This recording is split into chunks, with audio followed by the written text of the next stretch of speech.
Je suis Robert Olive, bénévole à Électriciens sans frontières depuis 7 ans maintenant, avec énormément de plaisir. C'est un rêve d'enfant qui se réalise, partir en Afrique, travailler pour des gens que j'aime. Je suis chef de la prochaine mission au Kenya. C'était ma première mission, c'était aux alentours de 2008-2009. On m'a dit « tu vas être chef de projet et on va te confier une mission au Kenya ». J'ai eu la trouille de ma vie. À l'époque, c'était pour alimenter en eau des gens qui avaient de l'eau 3 mois par an et le reste du temps, il fallait faire 4, 5, 6 km pour aller chercher de l'eau tous les jours. Et en plus, c'était les femmes et les enfants qui faisaient ça. Moi, il y a une image que je garde en mémoire. Lorsque l'eau est arrivée la première fois devant l'école de Ilkiremicho, l'instituteur a aligné les enfants devant le robinet. Ces enfants n'avaient jamais vu un robinet de leur vie. L'instituteur a ouvert le robinet et chacun, un après l'autre, s'est mis devant l'eau et s'est mis de l'eau sur la figure. Et chaque fois que j'en parle, moi j'ai chair de poule.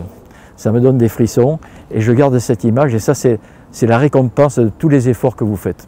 C'est ce qui m'a fait prolonger mes missions à ESF, Électriciens sans frontières. J'ai tissé des liens là-bas au cours de la première mission qui avait duré 4 semaines. J'ai connu des gens qui étaient attachants, j'ai vécu avec eux, j'ai partagé leurs repas, leurs histoires, leur vie tout simplement. Et ça, je l'ai en mémoire. Et là, je me suis dit, il faudra que tu reviennes. Cette année, ce sera une mission qui a plusieurs volets.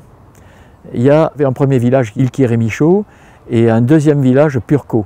On va installer une pompe à 60 mètres, pomper de l'eau avec des panneaux photovoltaïques et alimenter 6 points d'eau pour alimenter ce village. Deuxième projet, électrification de l'école. Là-bas, il n'y a pas d'électricité, nulle part. Donc là, on va électrifier l'école de Purko, l'école d'Ilkiremicho et les dortoirs, 120 filles d'un côté, 120 garçons de l'autre. Il y a d'autres petits projets annexes, hein. Il y a l'électrification aussi d'un petit centre de centrée. La mission au Kenya devrait durer au minimum 4 semaines. L'endroit où on va, c'est à peu près à 300 km au nord-ouest de la capitale, Nairobi. Bon, il faut prendre... On prend une route goudronnée au départ et ensuite quand on arrive du côté de Narok, on prend une piste. On fait 1 heure, 1 heure et demie de piste relativement défoncée et on arrive sur des hauts plateaux à 2850 mètres d'altitude. Les journées sont très chaudes, les nuits sont très froides, hein, il faut bien se couvrir. Il n'y a pas de village aggloméré, il y a un groupe de cases avec 3-4 familles, puis un peu plus loin 3-4 familles. Et le village d'Ilkiremicho, par exemple, il y a 2500 habitants, répartis sur 4 vallées.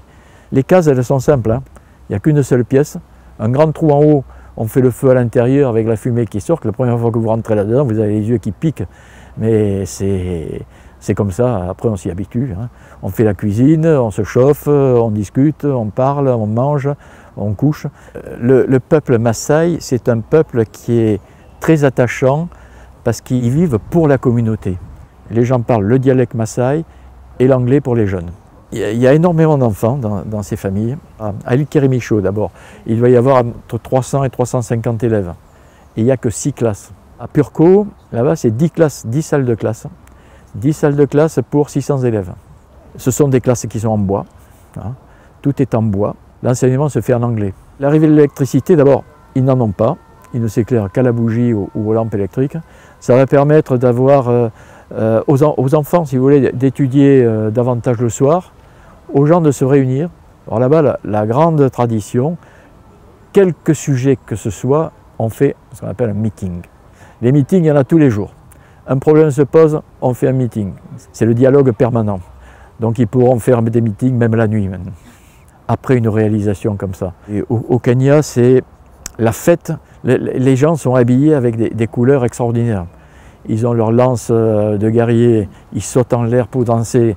Il y a les hommes qui dansent autour de vous, les femmes qui dansent autour. Ça dure des heures et des heures et des heures. C'est tellement beau, il y a tellement de belles couleurs et tellement d'engouement dans ces danses-là que vous êtes charmé et que vous avez envie même que ça continue jusqu'à l'aube. Le Kenya, il me tarde énormément d'y aller. Depuis 2011, on essaie de financer ce projet. Et il me tarde d'y aller sincèrement pour retrouver mes amis.